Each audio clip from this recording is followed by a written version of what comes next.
가수리 형제 자매 여러분 안녕하십니까? 교회를 다닌다는 사람들은 모두 예수님을 믿는다고 말을 하죠. 과연 예수님을 믿는다는 것이 무엇일까? 영화나 그림에서 나온 예수님의 모습을 상상하면서 떠올리는 것이 예수님을 믿는 것일까요? 당연히 그렇지 않죠. 그런데 우리는 어렸을 때부터 그렇게 신앙생활을 해왔습니다. 성경을 읽고 배운다고 했는데도 기억이 하나도 나질 않고 커서도 그냥 여기저기 영상 조금씩 보면서 누군가가 얘기해주는 것들을 주워 듣고 내 나름대로 예수님을 상상했죠. 사랑의 하나님, 위로의 하나님 이런 단어들만 듣고서 그냥 나의 유익을 위해 만든 가공의 하나님을 믿었던 것입니다. 그것은 믿음이 아닙니다. 예수님을 믿는 것이 아닙니다. 이 시대에 예수님을 믿는다는 것은 바로 성경을 믿는다는 것입니다. 성경의 말씀이 100% 믿어지고 그분의 계명에 순종하는 것, 그것이 예수님을 믿는 거예요.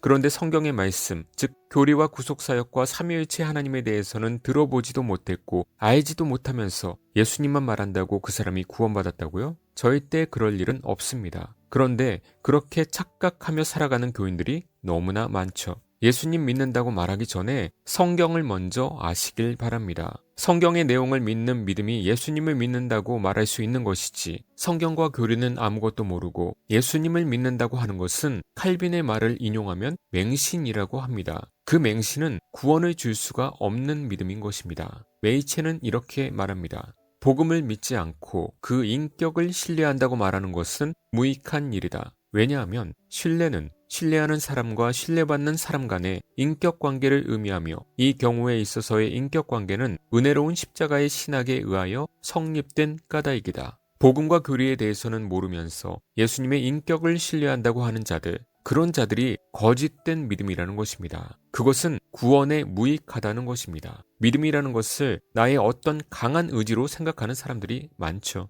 믿음은 나의 의지가 아니죠. 예수 그리스도의 공로를 성령님의 역사로 내가 받아들이고 수용하는 것이죠. 그런데 뭘 받아들일까요? 그 받아들이는 내용을 내가 자세히 알고 믿는 것이 믿음인 것입니다. 그래서 교리가 중요하고 바른 성경 해석이 중요한 것입니다. 그 중에 가장 기본적인 틀이 도르트 신조이고 칼빈주의 5대 강령입니다. 이것이 틀어지면 딴 것은 볼 것도 없어요. 그 자체가 거짓 복음이니까요. 이렇게 도르트 신조와 칼빈주의 5대 강령을 공격하는 자들을 메이체는 또 이렇게 말합니다. 교회에서 논하는 신학에 공격되는 것들은 동시에 신약 성경의 진정한 진수에 있는 것들인 까닭이다. 결국 그것은 17세기에 대한 공격이 아니고 성경과 예수님에 대한 공격이다.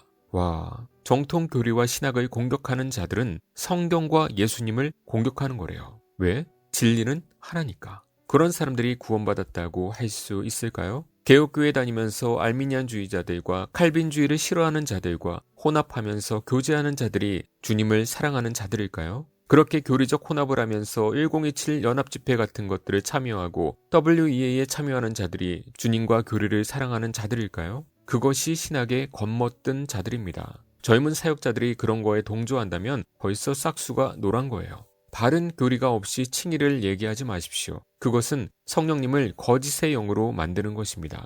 이해가 되실 거라고 믿습니다. 그러면 삼위일체 교리만 달달 외우고 예수 그리스도의 신인성만 달달 외우고 그러면 그 사람이 구원받은 사람인가? 그건 또 아니죠. 신칼빈주의 교회나 일반 개혁교회들은 그렇게 여겨주는 교회들도 있지만 엄밀하게 따지면 그 상태도 지적 동의에 머물고 있을 수 있다는 사실입니다. 나의 계명을 지키는 자라야 나를 사랑하는 자니 나를 사랑하는 자는 내 아버지께 사랑을 받을 것이요 나도 그를 사랑하여 그에게 나를 나타내리라. 아멘. 나의 계명, 새 계명을 말씀하시는 것인데 한마디로 주님을 진정으로 사랑하는 자라면 성경의 말씀을 지키게 된다는 것입니다. 그러려면 성경의 교리와 말씀을 알아야 그 말씀에 순종하고 또 거짓 교리와 혼합하지 않죠. 그런데 성경도 모르고 아무것도 모르고 여기저기 유튜브 보면서 조금씩 배운 것 가지고 그저 인간적인 사랑만 느끼려고 하니까 교회를 다니면서도 온라인에서 초급화적으로 교제를 하면서 지내는 것입니다. 그 자체가 회심이 뭔지도 모르는 모습들이죠.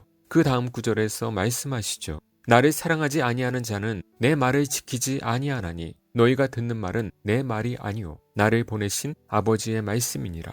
아멘. 성경의 말씀에 순종하지 아니하는 자는 예수님을 사랑하지 않는 자라는 것입니다. 그것은 곧 하나님의 말씀을 어기는 것이죠. 예수님을 사랑하지 않는 것인데 어떻게 구원을 받았다고 말할 수 있죠? 그런데 요새 청년들은 어떤가요? 말씀과 교리는 하나도 모르면서 CCM 부르면서 감정 잡고 주님을 사랑한다고 하죠. 그것이 사랑하지 않는 거라고요.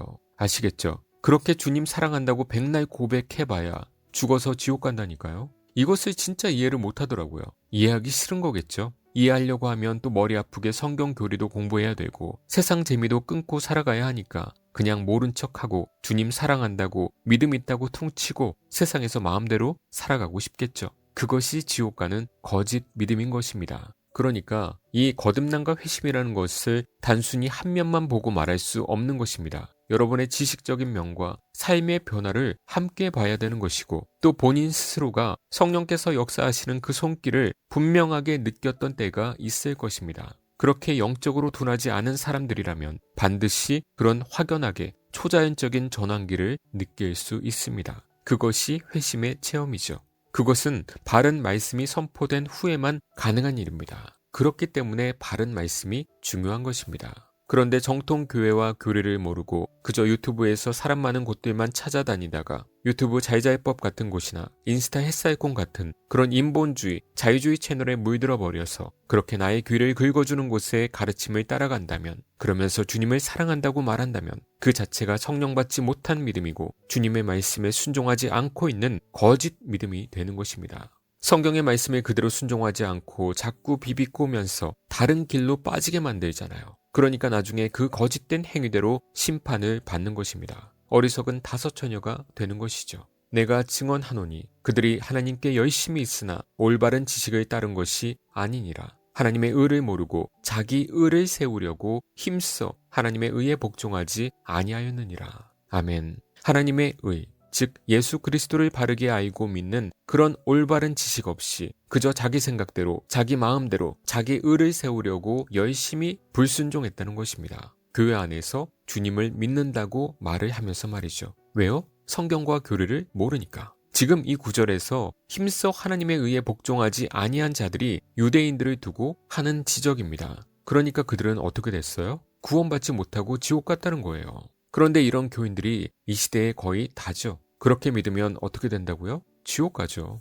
이런 것들이 이렇게 연결이 돼야 됩니다. 그냥 어떻게 되겠지, 우리는 아니겠지, 그렇게 안일하게 있으면 안 된다고요. 항상 나의 구원을 점검하고 확인하고 바른 믿음의 길을 가고 있는지 살피고 그렇게 항상 힘써 가는 것입니다. 그것이 구원받은 자의 모습이고요. 그저 모태신앙이니까 구원은 이미 받아뒀겠지, 단지 내가 연약해서 순종이 안 되는 거겠지, 그렇게 생각하면 절대 안 됩니다. 그러다가 죽으면 다시는 기회가 없어요. 내가 믿는 하나님이 성경에 계시된 하나님인지 아니면 여기저기서 조금씩 들은 그냥 상상의 하나님인지 대상이 바르게 되어 있지 않았다면 여러분이 아무리 합동이든 고신이든 정통교단에 속한 교회를 다닌다 하더라도 여러분의 믿음과 회개와 기도는 그동안 모두 허공에 다른 영들에게 올렸던 것입니다. 그러니 이제부터라도 새로운 마음으로 성경을 대하고 기억하고 순종하는 성령님의 역사가 여러분 가운데 있는 택하신 자들에게 있기를 기도드립니다.